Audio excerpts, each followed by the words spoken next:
तो हेलो दोस्तों, कैसे हैं आप लोग। तो कक्षा 10 में आप लोग का स्वागत है। आप गॉड मैथ्स चैनल से आप पढ़ रहे हैं मैथ्स विरितों से संबंधित क्षेत्रफल चैप्टर 12 से ऑब्जेक्टिव करवा रहे हैं। जो पूछा हुआ सवाल है क्वेश्चन बैंक से करवा रहे हैं। सवाल क्या है देखिए, समझाने में हो सकता है टाइम लगेगा, लेकिन 2 नियम इसका कम से कम बताएंगे जो मेरे पास जानकारी है। तो सवाल क्या है कि 21 सेंटीमीटर त्रिज्या वाले 21 सेंटीमीटर त्रिज्या वाले वृत्त के उस चाप की लंबाई क्या होगी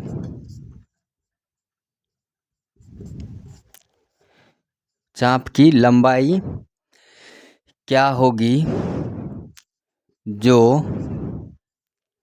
वृत्त के केंद्र पर 60 अंश यानी डिग्री का 60 डिग्री का कोण अंतरित करती है।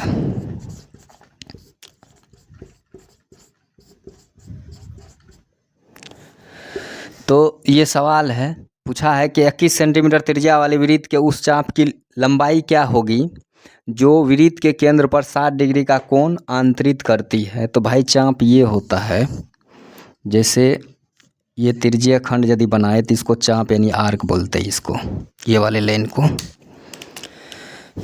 लाइन को इसकी लंबाई पूछा है कि क्या होगा।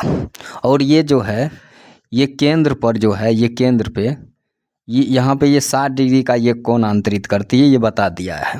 ठीक है, पूरा कितना का बनता है भाई 360 डिग्री का। तो हम फार्मूला हमको पता है पहले से, क्या पता है कि चाप की ये नहीं चल रहा है, तो पता क्या है कि चाप की लंबाई हमको पता है फार्मूला क्या होता है, theta by 360 degree Guna 2πr। ये हमको पता है चाप की लंबाई ये होता है।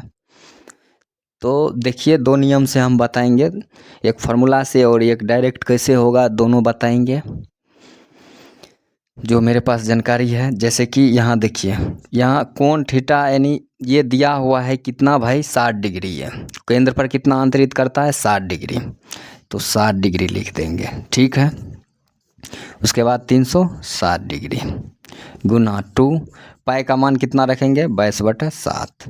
ठीक है, उसके बाद क्या है कि आर कितना है नहीं बोला है, पाई का मान कितना लेंगे तो 22/7 देके बना लेंगे।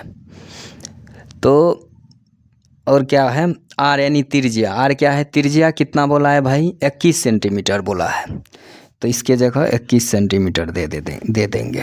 ठीक है, इसको काटने के बाद हमको आंसर आ जाएगा। ऑप्शन क्या है भाई, ऑप्शन है 20 सेंटीमीटर, बी नंबर 21 सेंटीमीटर और सी नंबर 22 सेंटीमीटर। ठीक, डी नंबर इनमें से कोई नहीं।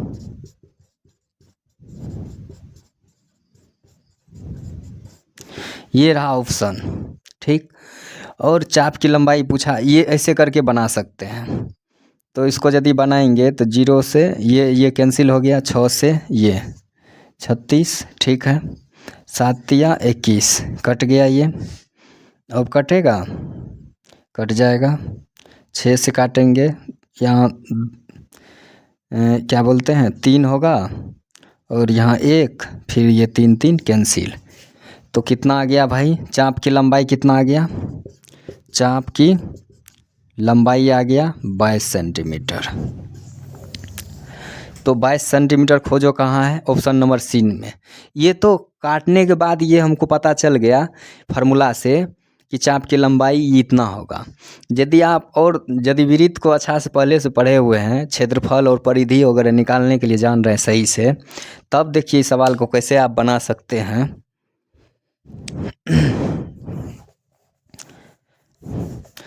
तब देखिए चाप की लंबाई पूछा है तो हमको पता है कि फार्मूला क्या होता है भाई, फार्मूला 2πr यही होता है। ठीक है, अब देखिए तो 2πr हमको परिधि निकालने के लिए पता है पहले से।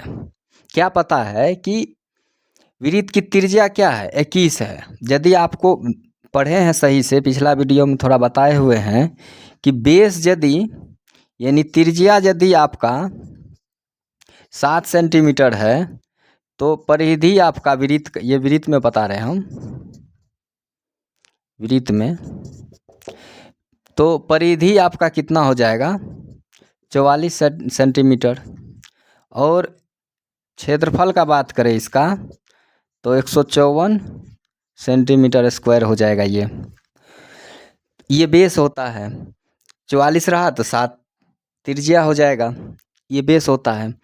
ये देखिए आप कि 7 का क्या गुना है यहाँ दिया हुआ त्रिज्या 21, कितना गुना है, 3 गुना। कैसे पता करेंगे, तो 21 में 7 से भाग लगा देंगे काट के, 3 गुना है। पता चल गया कि 7 का क्या गुना है, 3 गुना 21 है। तो यहाँ जो है 2πr क्या है, परिधि है ये। तो ये 2πr यानी परिधि क्या हो जाएगा, ये यदि 3 गुना है 7 का, ये 3 गुना है तो 44 का भी क्या हो जाएगा, ये 3 गुना ये हो जाएगा। यहाँ 44 का भाई यहाँ क्या हो जाएगा, 3 गुना 44 तिया 132। ठीक है, और देखिए थीटा का मान कितना है दिया हुआ, तो ये 60 डिग्री है दिया हुआ, 360। ये दिमाग में ये भी कर सकते थे, 6 के 36, नीचे में क्या बच गया खाली 6, काट कूट के नीचे में 6 आता है। यानी आप डायरेक्ट आप 6 से यदि भाग दे दीजिएगा, 6 दूना 12, 6 दूना 12, तो 22 निकल के आ जाएगा क्या, चाप की लंबाई निकल के आ जाएगा, और ऑप्शन नंबर सी आंसर आपका हो जाएगा।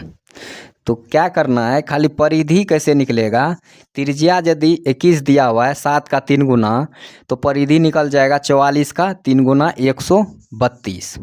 ठीक है, 132 निकल गया। अब थीटा बट 360 खाली फाइंड करना था, ये दिमाग में कर सकते थे, यानी तो ऐसे कर लेंगे बगल में, तो ये 6 निकल के आ जाएगा, यानी 6 से खाली भाग लगा दो, डायरेक्ट आंसर आ गया। तो पूरा बात आपको पता चल जाएगा कि ये डायरेक्ट हमको 132 में भाग लगाना है 6 से, और आंसर आ जाएगा। यदि आप सही से इसको रिपीट करके पढ़िएगा, समझ लीजिएगा सही से, तो आप डायरेक्ट आंसर खोज लीजिएगा कि क्या होगा। तो यही एक दूसरा नियम है, बाकी तो पहला नियम हर जगह है, ये भी है हर जगह, लेकिन कम जगह है। ठीक है, फिर अगले वीडियो में मिलते हैं एक अच्छे सवाल के साथ, फिर से जो संभावित सवाल हो, जो पूछेगा बोर्ड एग्ज़ाम में। यदि इतना आपको समझ में आया तो आप मेरे से जुड़िए, सवाल जो भी होगा अच्छा ही करवाएंगे जो पूछेगा बोर्ड एग्ज़ाम में। ठीक है, तब लाइक करिए, सब्सक्राइब करिए। तब तक के लिए विदा लेते हैं, बाय।